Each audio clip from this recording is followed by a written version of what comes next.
আলাইকুম রাহমাতুল্লাহি ওয়া বারাকাতুহু। আমি ইসলামী চিন্তাবিদ ডাক্তার মোহাম্মদ মোজাম্মেল হক, যুক্তিবাদী।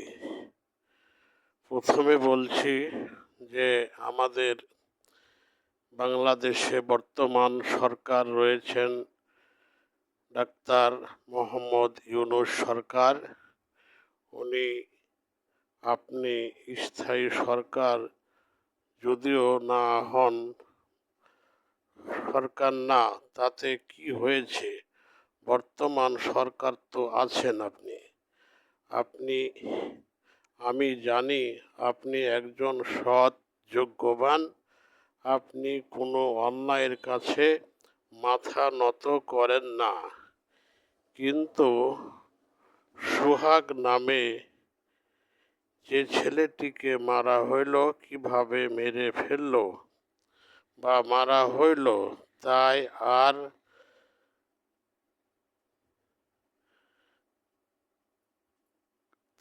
আর দেরি নয়। কানা লাঠি একবারই হারায়, তাই আর লাঠি হারাবেন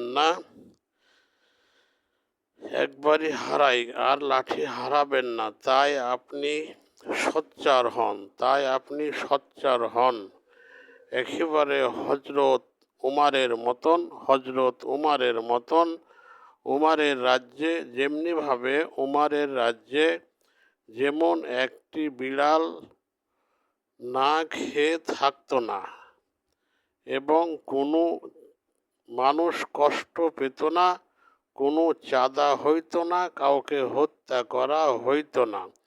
এমনিভাবে হজরত উমার যে একজন ওই দেশের শাসক ছিলেন, এবং সে সৎ শাসক, যোগ্য শাসক, এবং সে আল্লাহকে দেখে ভয় করত, আখিরাতকে দেখে ভয় করত, যে আমি এই দুনিয়াতে যদি অন্যায় করে যাই, অন্যায়ের প্রশ্রয় দিই, তাহলে আল্লাহ তাআলা আমাকে ছাড়বে না, আল্লাহ তাআলা আমাকে পই পই করে হিসাব নেবে। এই জন্য উনি এমন সততা, এমন যোগ্যতা, এমন সাহসিকতা নিয়ে রাজ্য চালাইতেন যে কেউ সেই রাজ্যে অন্যায় করার সাহস পেত না, চাঁদা নেওয়ার সাহস পেত না, কোনো মা বোনকে নির্যাতন করার সাহস পেত না, তাদেরকে তিরস্কার করার সাহস পেত না, এবং তাদের প্রতি জুলুম করার কোনো সাহস পেত না।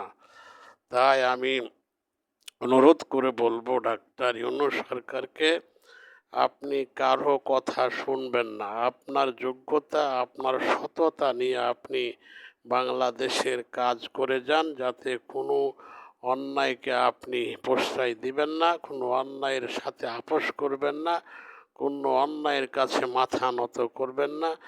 যতই বাধা আসুক, আর যেই দলই বলুক আর যেই বলুক, অন্যায়কে ছেড়ে দেওয়া হবে না, অন্যায়কে প্রশ্রয় দেওয়া হবে না, অন্যায়ের সাথে কোনো আপোষ করা হবে না।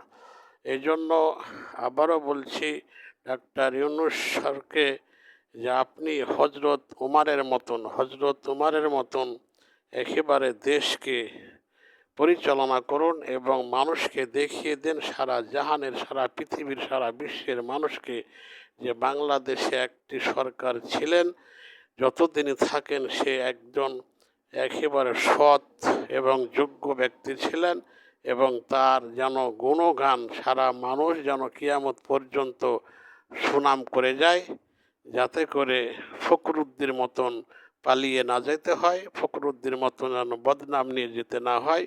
সেই জন্য আপনাকে আমি অনুরোধ করছি, আপনি আপনার সততা, যোগ্যতা দিয়ে আপনি দেশ চালান, এবং আপনার পাশে আমরা সকলে আছি ইনশাআল্লাহ। আপনাকে আল্লাহ তাআলা আরও হায়াত দান করুক, আল্লাহ আপনাকে সততা, যোগ্যতা আরও বাড়িয়ে দেখ, আল্লাহ তাআলা আপনার শক্তি বাড়িয়ে দেখ, এই কামনা করে আমি শেষ করলাম। আসসালামু আলাইকুম রাহমাতুল্লাহি ওয়া বারাকাতুহু।